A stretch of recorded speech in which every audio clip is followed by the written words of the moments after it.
Conference, you enjoyed our John Wesley Halloween video so much that I'm back to you, dressed as John Wesley, to talk about more John Wesley history and Methodist history as well. So I'm here with Jimmy, and he's going to help me share more about that.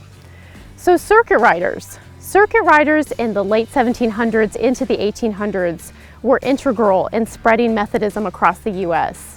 These preachers went from town to town, cultivating and tilling fertile soil so that Methodism became the top Protestant denomination in the U.S.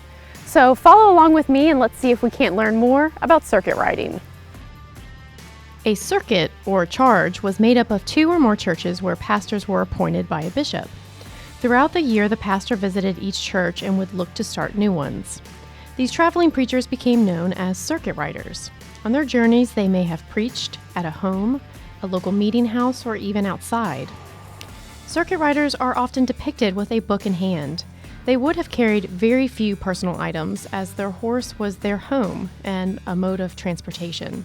And any and all room was made for hymnals, sermon texts, and prayer books, the vital seeds of church planting. These books were small in size, designed to carry in purses and coat pockets.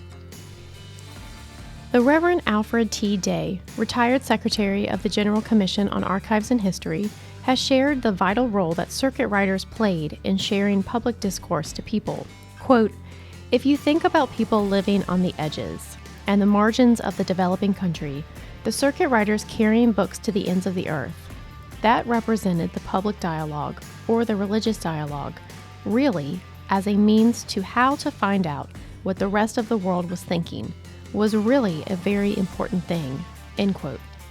The General Commission has also shared in their findings that circuit riders would have carried copies of the Methodist discipline to sell. Other popular titles would have included John Wesley's Primitive Physic, a practical book of home remedies compiled by the Methodism's founder, and Graces Before Meat, which included prayers before meals written by John Wesley. Circuit riders played an important role not only in spreading Methodism, but sharing the important news of the day as they traveled around.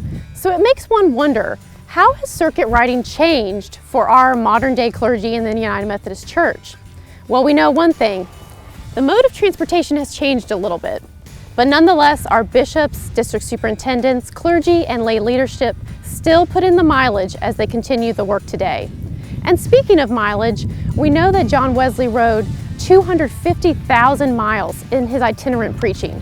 That's like circling the earth 10 times. But I will leave you with this. John Wesley, when he was asked whether he would consider walking instead of riding in his preaching, he said, "Nay." You hear that, Jimmy? He said nay.